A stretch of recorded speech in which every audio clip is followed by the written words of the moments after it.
I begin with this big quote from a law that exists in California, was the basis for a Supreme Court case known as California, or Cohen versus California from 1971. Now, if you look at that law, about halfway into it, it says that using vulgar, profane, or indecent language within the presence of the hearing of women and children in a loud and boisterous manner is against the law. Right? So people that would use vulgar or profane language in the presence of women and children, in 1971, that was a law prohibited that in the state of California. Now, in 1971, the Vietnam War was still going on, and we also had something called the draft. And the draft was very unpopular. And one of the things that happened in this case, this young man named Cohen, he has to go to court for a court matter. And he wears a suit, but on the back of his suit jacket, with some tape, he writes a vulgar message. He writes F-U-C-K, the draft, on the back of his jacket. And when he goes to court, the judge says, hey, let me see your jacket, and realizes that his jacket is a violation of this California law. So he has Cohen arrested, and he's convicted of violating this California law. The problem is that the First Amendment of the Bill of Rights says that the government will not infringe on our freedom of speech. So after Cohen's conviction, him and his lawyers sue and says, well, wait a minute here. What about the First Amendment? Don't I get to say what I want? It might be vulgar, might be profane, but shouldn't I be able to say what I want? So this case goes all to the Supreme Court. The Supreme Court says, yeah, we don't really like the way that Cohen said it, but we're okay. Or I should say, they were not willing to create speech standards of what vulgarity and profanity was. So they said, we think that there's a lot different or better ways that Cohen could have expressed himself, but we're not going to say, hey, you can say that, but not that, right? So that's something I want you to think about. And the other thing I want you to know is that, like all of our rights, the standards on what is allowed and what isn't allowed is always evolving and changing, depending on what the court's view of that matter is at the time. So let's move on. Two types of speech: pure speech, symbolic speech. Now, pure speech is when two people talk to each other and it's a voluntary exchange. So, for instance, imagine you're walking out of Walmart or Target and you're in the parking lot there and you hear somebody calling your name. You look up, it's a friend of yours. And you walk over to them, you're talking. You could turn around and leave at any time, so could your friend. That is pure speech. And very rarely does the government get involved in that. Now, obviously, if the two of you are plotting to commit a crime, the government might take interest in that speech. But if you were just, hey, did you hear about this? Oh, it's pure speech. Government very rarely is going to get involved in that. And one of the reasons why is everybody's voluntary there. Nobody is being exposed to that against their will. Now, symbolic speech is when you use symbols or gestures to say something, right? So if I wrote something on the side of my car, or I waved a flag or set a flag on fire, that's symbolic speech. I'm saying something, but I might not be using words to say something, right? So the court usually is much more willing to get involved in things like symbolic speech because the audience might not be voluntary there. If I write something on the side of my car, everybody who gets behind me or next to me in traffic is going to be exposed to that message. So the government is much more willing to get involved in censoring symbolic speech. Okay, so one of the things that I want to talk about to begin with, to kind of set the framework for this, is something known as the O'Brien test. And this was decided when the government could get involved in symbolic speech. Now, again, it's the Vietnam War when this case takes place, and it revolves around the draft again. And what has happened is a couple men are up on a stage at a Vietnam War protest. There's about 1,000 people there. This is in Massachusetts. And one of the things that these four men do is they burn their draft cards. Now, we don't have draft cards anymore, but a draft card was a piece of paper with a number on it and your name on it. And if your number was called in the draft, that's how you knew you got drafted, right? So the government had a law that said you weren't allowed to burn your draft cards. So these guys burn their draft cards, they get off stage, they promptly get arrested, and they make much the same claim as Cohen. They said, well, whoa, what happened to the First Amendment? I thought I got to express myself, and the government couldn't intrude on that. So the government looked at this Supreme Court case known as United States versus O'Brien, and what they said was, all right, we are going to set up a test. A test is when the court develops something to kind of figure out when they should act and when they shouldn't. And they said, here's the deal. We are going to censor symbolic speech if three conditions are met. Number one, it has to be a government issue, right? It can't, if I set my Green Bay Packers flag on fire, it's like, I hate the Green Bay Packers.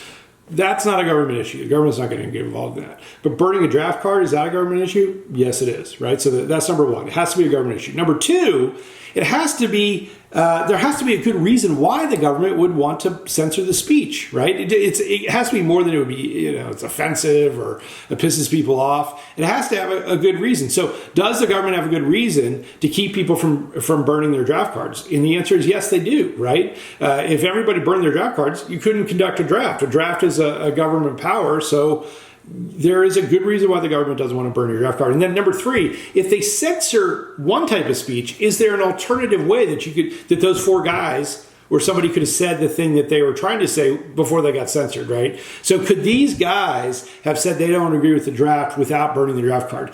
Yes, they could have. They could have written a song, a poem, a letter to the editor, written a book about it. They didn't have to burn their draft cards. So that's known as the O'Brien test, right? So let's move on.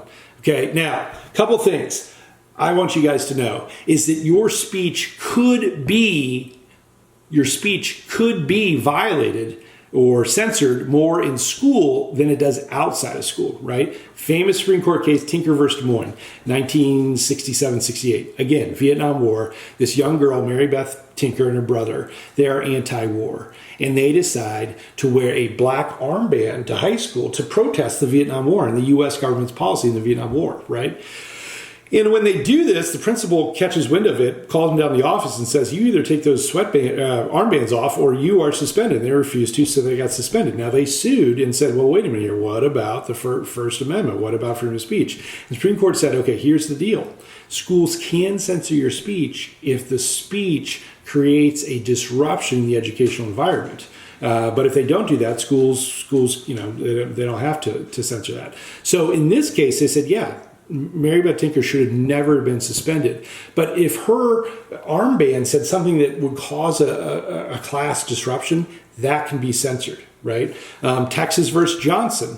Would burning a flag be unconstitutional? I'm not saying about burning a flag because it's worn out, but burning a flag as a political protest, something that many, many people in this country would find it very offensive, and I wouldn't recommend that anybody does this. But should you be protected if you decide to do it? Now, initially, Texas had a law that said you could not burn a flag.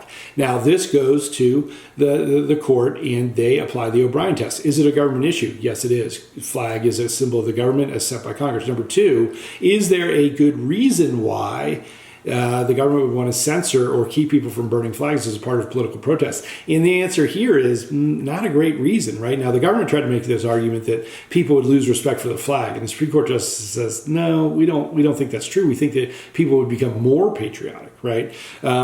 So there's some examples of the O'Brien test in action, right? Now, more regulation of speech. There is this thing that was developed during World War I called the clear and present danger doctrine. And basically, you got this case, Schenck versus United States, 1919. Charles Schenck, he's a communist, he's a socialist. This is a time, again, when America is really, really nervous about communism. And he starts to pass out these pamphlets that basically teach men how they could fake an injury so they could get out of being drafted in the Army. Right, and